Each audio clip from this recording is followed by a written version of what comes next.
Okay, well, I don't really have anything to go into today too much, so this is more just for you guys to ask questions, so. Well, where are you at with the gas tax bill? I still haven't seen it yet, and I'm curious about the drama in Idaho, what the status is of all of that.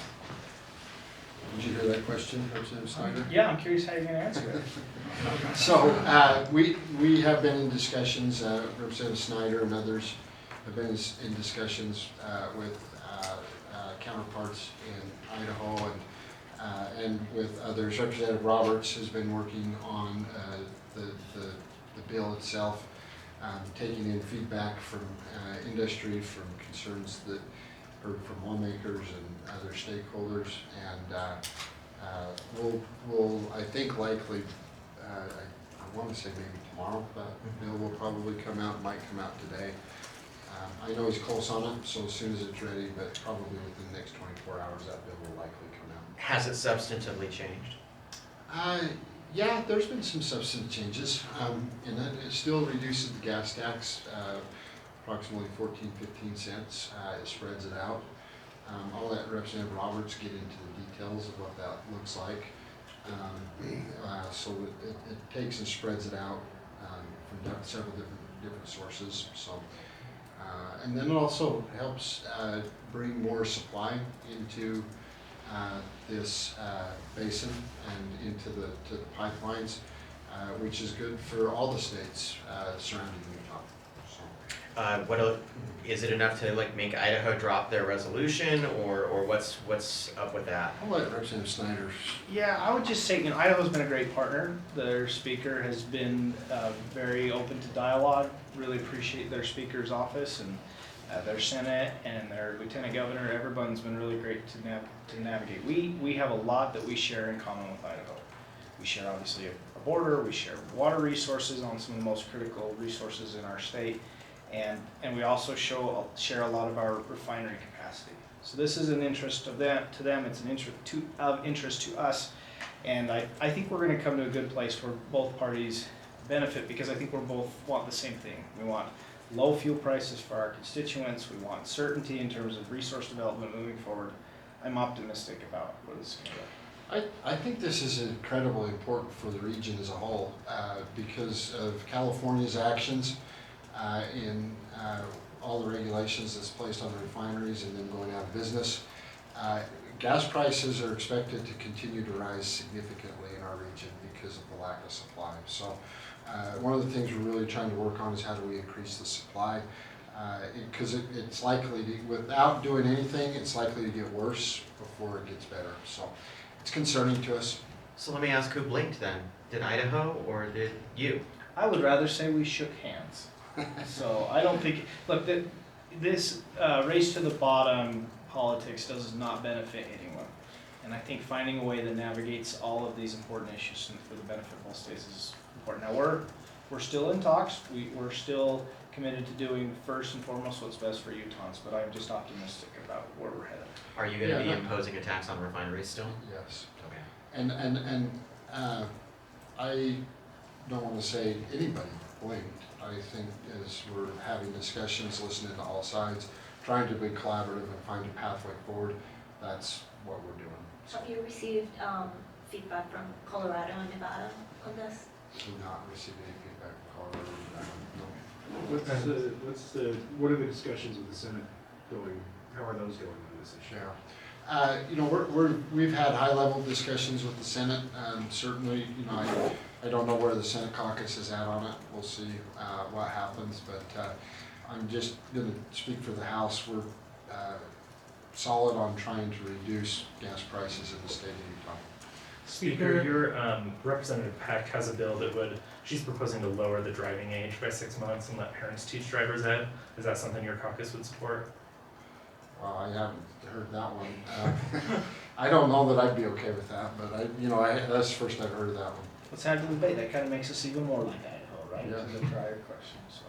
Speaker, Representative Burton yesterday introduced HB 479, which looks a lot like the original version of HB 300, and you said from one of the first media availabilities this session that you would like to push for that original package or reform. How likely do you think it will be that any of those policies will be implemented, considering that last session you worked all session on this compromise that we have now? Yeah, well, we'll see what happens. I think there's been some numbers that I've looked at that suggest the majority of Utahns support it, the original HB 300. And when you look at the polling all across the nation, I looked at CNN did a big story on it the other day that shows broad support all across the nation amongst both parties for requiring ID when at the time you vote. So that's something that's important to us. We want to try to take out every option possible for people to cheat the system, and especially something as important as voting. Again, when you look at the polling, there's strong support for showing your ID at the time you vote. So that's what And we're as we hear talks coming from the Trump administration about nationalizing or standardizing elections across states, why do you feel that it's important that states are able to experiment and come up with their own balance for how they administer elections? I really think this proposal by Representative Burton could be a model for the nation moving forward, because it takes what people love most about vote by mail, and that's getting your ballot in the mailbox and being able to sit down and look at the ballot, do your research on it, find what works best, and then from there, this is where it takes and adds election integrity behind it and security. You have to take that ballot and show your ID at the time you drop it off. And I think that is a really important component to making sure that we have safe and secure elections. And so I think that falls in line with what I've seen as far as polling goes, that people like mail-in balloting, and then also with the polling that shows that people want to show ID at the time you vote, believing the idea of showing ID at the time you vote. So I think it strikes that balance, and we've seen some polling on it. It's supported by the majority of Utahns, so we're excited to see where it goes this year. We'll see what the good counterparts in the Senate say this year. So There was a lawsuit filed over the Northern Corridor Highway in Washington County. Your thoughts on that? I'm comfortable that it'll move forward. If you've been following that for the last 20 years, which I've not been following it for the last 20 years, but Congress actually took an act on that and voted on that. And so I'm grateful that it's finally gotten done. That is such a needed part, a piece of infrastructure for Washington County. And many of you know Washington County has been one of the highest growth areas in the nation. And so, spending time sitting in congested roads is not anything anybody wants to do. So, we're excited about it. There's another lawsuit filed on behalf of a tech industry group over the App Store Accountability Act that you passed last year. Do you have any thoughts on that and regulations generally? Is this the one that protects kids? It's from the, Age verification and apps. yeah, the Yeah. age verification one. I'm disappointed, honestly, in these social media companies, technology companies, that they're actually actively, in many cases, trying to get kids addicted to apps and to their platforms. And so I think age verification makes sense, and I think putting parents in control makes sense. And so I'm really disappointed in the technology companies and social media companies and pushing back. We've been successful, I believe, in almost all the lawsuits, if not all, and I suspect we'll be successful in this one as well. What else? On the Great Salt Lake, Yeah. there are some bills that haven't been heard. For example, HB 348 and HB 410 by Representative Goffard. What is the status of those bills and what Is that benefit? her water leasing bill and the other one? Yeah. It's just moving through the process. Those are great bills that she's worked on all summer. Really appreciate her stepping up and being leader on those issues. They just got, I think, December at the end of last week, so they're just moving through the process. What else? Speaker, I have one more question, kind of following Representative Burton's bill.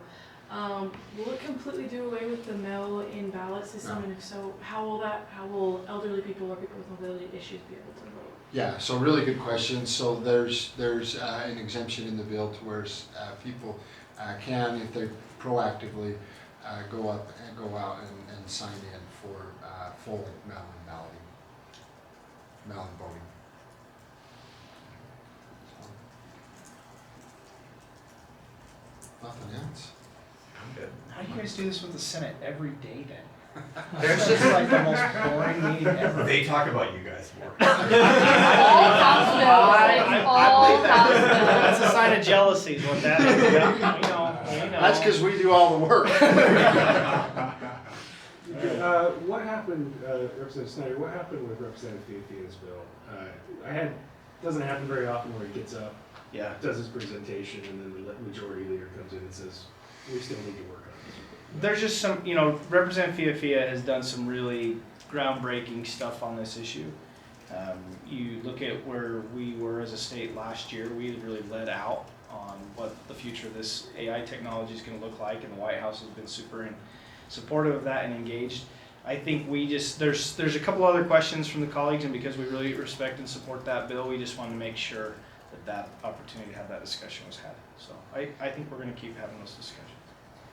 Yesterday, Representative Roberts filed his infrastructure investments bill for housing to unblock a bunch of housing.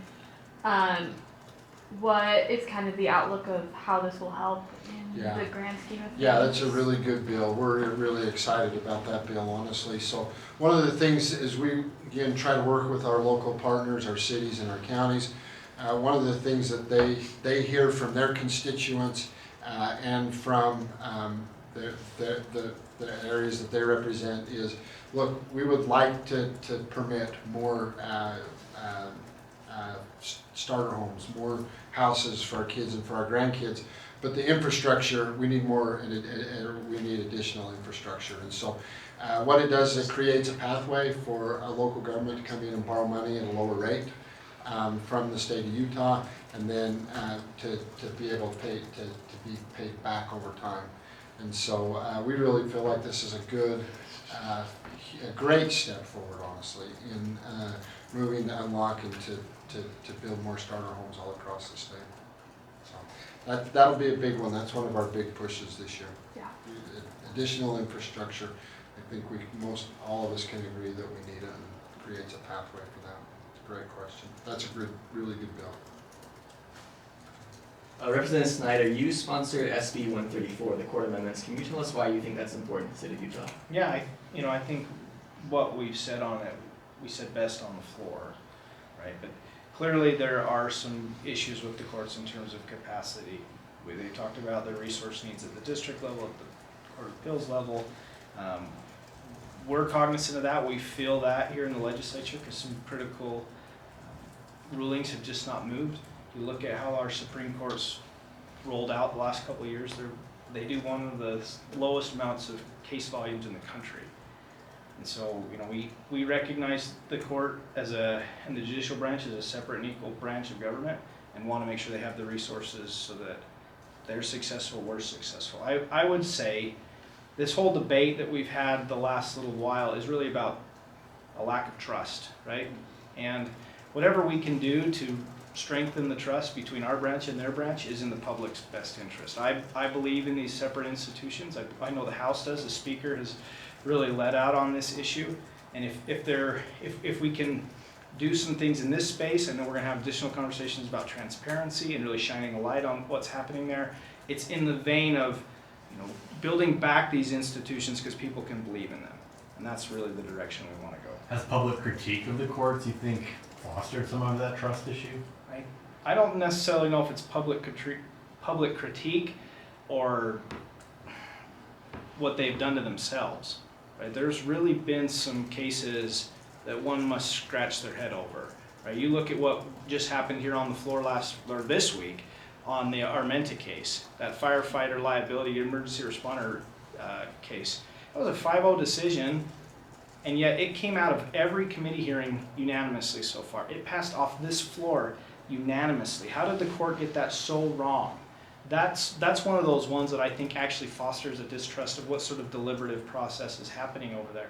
So back to the original question, if we can give them the resources so that there's 7 sets of eyes, as the speaker says, looking at this issue, I think that in the long term is going to be better for everyone. I just really want to hit on that. Look, I think it was 1917, the last time the court changed and it went from 3 members to 5 members. I'm sure back then they looked at it and said, hey, the state's growing, the issues are getting more complicated, 5 sets of eyes is better than 3 sets of eyes. We're doing the same thing. Obviously, the growth of the state, again, no other state our size has a 5-member court. The issues going before the courts are more complicated today and have a much bigger impact on the citizens of the state. And having 7 sets of eyes on these types of on these big ticket items is much better than having 5 sets of eyes. So. What do you say to conservative commentator Glenn Beck, who accused Utah lawmakers of court packing and said it could create a precedent for California? Yeah, I listened to that, and he said, go pass a bill, go pass a law to address the judiciary. Apparently, he's not understanding what's happening and what the issues are. Again, 7 sets of eyes is much better than 5 sets of eyes. Again, most other states, almost every state in the nation, almost every state in the nation, mid-size and larger, has 7 to 9 members. And so he clearly doesn't understand the issue and what we're trying to do here in the state of Utah. And He's up north of Preston now, I think, is where he lives, up in the Cache Valley area. So maybe Idaho sent him down to sabotage us because of the other bill. I mean, maybe that's what's going on. That's it. I need one of them with the strings and the conspiracy 40 checks. checks. You know? Yeah. Let's connect some dots here. Yeah. I think he needs to pay closer attention to what's going on and understand what we're trying to do. Again, 7 sets of eyes is much better than 5 sets of eyes. And then also, he probably ought to go and be clogged up in the court systems and the district courts and see how long issues take to get through that process and understand why we added additional judges there as well. So there's a need there inside the state for these resources.